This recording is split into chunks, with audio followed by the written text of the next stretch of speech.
ಬಂದ ಪರಿಶುದ್ಧಾತ್ಮನು ನಿಮ್ಮ ಮೂಲಕವಾಗಿ ಮಾತಾಡುವರು ಅನ್ನುವಂತಹ ವಾಕ್ಯಕ್ಕಾಗಿ ಸ್ತೋತ್ರ ರಾಜ. ನೀವು ಮಾತಾಡಿ, ನಾವು ಕೇಳುತ್ತೇವೆ ಯೇಸುವಿನ ನಾಮದಲ್ಲಿ ತಂದೆಯೇ.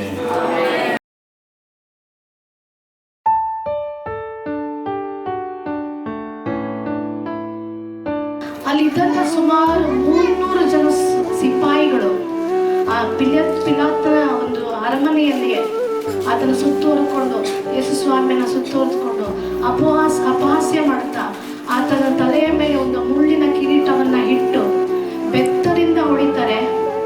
ಬೆತ್ತದಿಂದ ಹೊಡೆದು ಆತನ ಬಟ್ಟೆಯನ್ನ ಕಿತ್ತು ಹಾಕಿ, ಅಂದ್ರೆ ಎಷ್ಟು ಅವಮಾನ ಪಡಿಸೋದಕ್ಕೆ ಸಾಧ್ಯವೋ ಅಷ್ಟು ಅಪಮಾನವನ್ನ ದೇವರಿಗೆ ಮಾಡ್ತಾ ಇದ್ದಾರೆ. ಕಿತ್ತು ಹಾಕಿ ಒಂದು ಕೆಂಪು ಒಲ್ಲಿಯನ್ನ ಒದಿಸಿ ಆತನ ಕೈಗೆ ಬೆತ್ತವನ್ನು ಕೊಟ್ಟು ಆತನ ಮುಂದೆ ಮೊಣಕಾಲು ಊರಿ ಹೇಳ್ತಾ ಇದ್ದಾರೆ, ಯಹೂದ್ಯರ ಅರಸನೇ ನಿನಗೆ ನಮಸ್ಕಾರ. ಅಂದ್ರೆ ಅವ್ರನ್ನ ಹೀಯಾಳಿಸ್ತಾ ಇದ್ದಾರೆ. ಎಷ್ಟೇ ಹೀಯಾಳಿಸಿದ್ರು, ಎಷ್ಟೇ ಪರಿಹಾಸ್ಯ ಮಾಡಿದ್ರು, ಆತನ ಮೇಲೆ ಉಗುಳಿ, ಆತನ ಮುಖಕ್ಕೆ ಉಗುಳಿ, ತಲೆ ಮೇಲೆ ಹೊಡೆದು ಎಷ್ಟು ಅಪಮಾನವನ್ನ ಮಾಡಿದ್ರು ಸಹ ಯೇಸು ಸ್ವಾಮಿ ಎಲ್ಲವನ್ನು ತಾಳ್ಮೆಯಿಂದ ಸಹಿಸಿಕೊಂಡರು. ಹಲ್ಲೆಲೂಯಾ. ನಿನ್ನ ರಾಜ್ಯವನ್ನು ಪಡೆದುಕೊಂಡು ಬರುವವನಾಗಿರುವಾಗ ನನ್ನನ್ನು ನೆನೆಸಿಕೋ ಎಂಬುದಾಗಿ ಒಬ್ಬ ಕಳ್ಳನು ಹೇಳ್ತಾನೆ. ಅವನು ಹೇಗೆ ಹೇಳ್ತಾನೆ ಅಂದ್ರೆ, ತನ್ನನ್ನು ತಾನು ತಗ್ಗಿಸಿಕೊಂಡು ದೀನ ಸ್ವಭಾವದಿಂದ ಹೇಳ್ತಾನೆ. ಆದ್ರೆ ಯಾರು ತನ್ನನ್ನು ತಾನು ತಗ್ಗಿಸಿಕೊಂಡು ತನ್ನನ್ನು ತಾನು ನಿರಾಕರಿಸಿಕೊಂಡು ಯೇಸುವಿನೊಟ್ಟಿಗೆ ಹೇಳ್ತಾನಲ್ಲ, ದೇವರೇ ನೀನು ಪರಲೋಕ ರಾಜ್ಯವನ್ನು ಪಡೆದು ಬರುವಾಗ ನನ್ನನ್ನು ನೆನೆಸಿಕೋ ಎಂಬುದಾಗಿ ಹೇಳುವಾಗ ಆ ಕಳ್ಳನಿಗೆ ದೇವರು ಹೇಳ್ತಾನೆ, ಇವತ್ತೇ ನೀನು ನನ್ನ ಸಂಗಡ ಇಲ್ಲಿರುವಿ, ಪರದೇಶದಲ್ಲಿ ಇರುವ ಎಂಬುದಾಗಿ. Amen, hallelujah. ಎಷ್ಟೇ ಕಷ್ಟ ಇದ್ದರೂ ಒಂದು ತಾಯಿಗೆ ತನ್ನ ಮಗ ಭಾರವಾಗಿ ಕಾಣಿಸೋದಿಲ್ಲ ಅಲ್ವಾ? ಆದರೆ ಈ ಜಗತ್ತಲ್ಲಿ ನಾವು ನೋಡುವಾಗ ಅನೇಕ ವೃದ್ಧಾಶ್ರಮದಲ್ಲಿ ಎಷ್ಟೋ ತಂದೆ ತಾಯಿದ್ರು ವಯಸ್ಸಾಗಿರುವಂತವರು ನಾವು ನೋಡಬಹುದು. ಅದನ್ನು ನೋಡುವಾಗ ನನ್ನ ಕಣ್ಣಲ್ಲಿ ನೀರು ಬರುತ್ತದೆ ಆಕ್ಚುಲಿ. ಯಾಕಂದ್ರೆ ಎತ್ತ ತಂದೆ ತಾಯಿ ನಮ್ಮನ್ನು ಎಷ್ಟು ಕಷ್ಟಪಟ್ಟು ಸಾಕಿ ಸಲಹಿದ್ದಾರೆ. ಆದರೆ ಒಂದು ದಿನ ನಾವು ಅವರನ್ನು ಮರೆತು ಈ ತರ ನಾವು ಅವರನ್ನ ಅನಾಥಾಶ್ರಮದಲ್ಲಿ, ವೃದ್ಧಾಶ್ರಮದಲ್ಲಿ ಕಾಣುತ್ತೇವೆ. ಆ ರೀತಿಯಾಗಿ ನಾವು ಮಾಡುವುದು ತಪ್ಪು ಎಂಬುದಾಗಿ ಈಗಿನ ಕಾಲದ ಬಗ್ಗೆ ದೇವರು 2000 ವರ್ಷಗಳ ಹಿಂದೆಯೇ ನಮಗೆ ತಿಳಿಸಿಕೊಟ್ಟಿದ್ದಾರೆ ಮಾದರಿಯನ್ನು. ನಾವು ಹೀಗೆ ಮಾಡಬಾರದು, ನಾವು ಯಾವ ರೀತಿ ನಡೆದುಕೊಳ್ಳಬೇಕೆಂಬುದಾಗಿ ಯೇಸು ಸ್ವಾಮಿ ನಮಗೆ ಈ ವಾಕ್ಯದ ಮೂಲಕ ತಿಳಿಸಿಕೊಡಲು ಬಯಸುತ್ತಿದ್ದಾರೆ. ಬರಬೇಕೆಂಬುದು ದೇವರ ಚಿತ್ತವಾಗಿತ್ತು.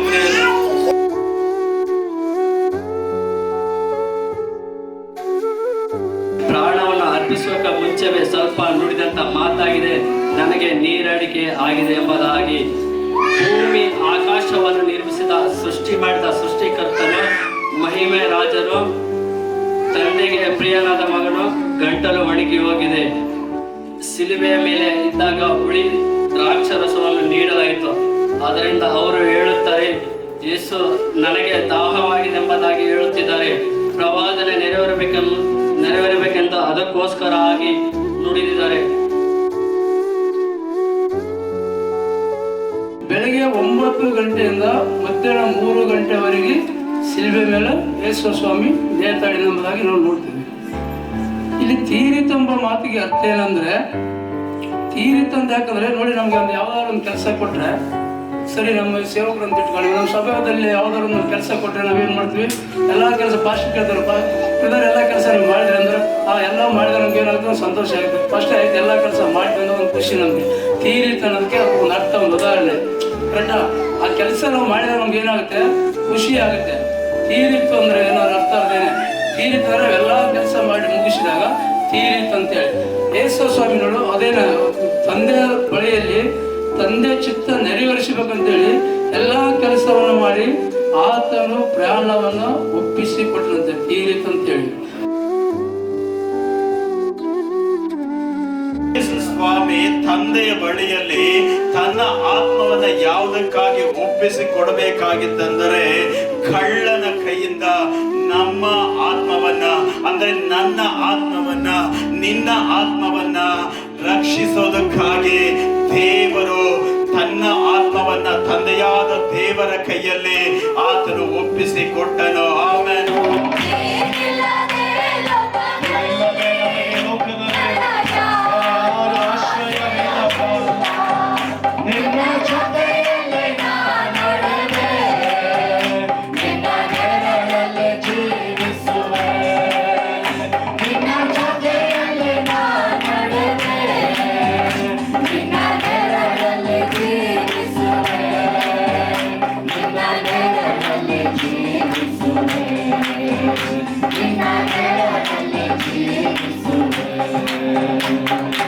ವೇದ ವಾಕ್ಯಗಳು ನೆರವೇರುವಂತೆ ಯೇಸು ರಕ್ತವನ್ನ ನಮ್ಮೆಲ್ಲರಿಗಾಗಿ ಸುರಿಸಿದನು. ರಕ್ತಧಾರೆ ಇಲ್ಲದೆ ಪಾಪ ಕ್ಷಮಾಪಣೆ ಇಲ್ಲ ಅನ್ನುವಂತಹ ವೇದ ವಾಕ್ಯಗಳನ್ನ ಶಿಲುಬೆಯ ಮೇಲೆ ಯೇಸು ನೆರವೇರಿಸಿದನು. ಆದ್ರಿಂದಲೇ ಈ ಶಿಲುಬೆಯ ಮರಣ.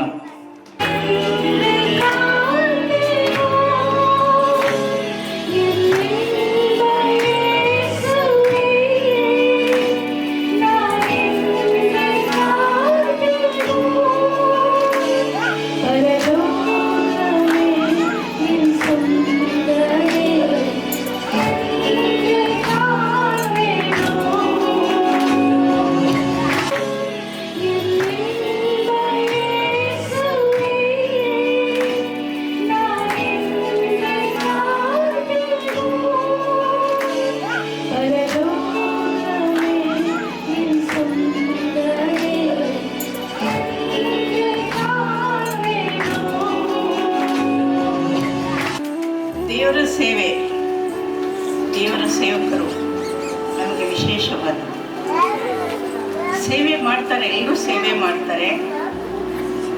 ದೇವರ ಸೇವಕರ ಮೇಲೆ ನಾವು ಏನು ಮಾತಾಡಬಾರ್ದು. ಆದರೆ ಚಿಕ್ಕ ಸಭೆಯಿಂದ ದೊಡ್ಡ ಸಭೆ ಆಗುತ್ತೆ. ಚಿಕ್ಕ ಸಭೆ ಇರುವಾಗ ನಾನು ನೋಡ್ತೇನೆ, ದೊಡ್ಡ ಸಭೆ ಆದಮೇಲೆ ಅವರ ಸ್ಟೇಟಸ್ ಚೇಂಜ್ ಆಗುತ್ತೆ, ಅವರ ಹಾವಭಾವ ಚೇಂಜ್ ಆಗುತ್ತೆ. ಅಷ್ಟು ಇಂಪಾರ್ಟೆನ್ಸ್ ಕೊಡೋದಿಲ್ಲ ಜನಕ್ಕೆ. ಅದರ ವಿನೋದ್ ಬಗ್ಗೆ ಹೇಳ್ಬೇಕಂತಂದ್ರೆ,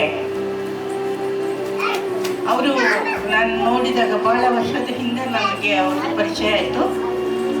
ಆಗ ಹೇಗಿದ್ರು ಹಾಗೇ ಇದ್ದಾರೆ, ಚೇಂಜಸ್ ಏನಿಲ್ಲ.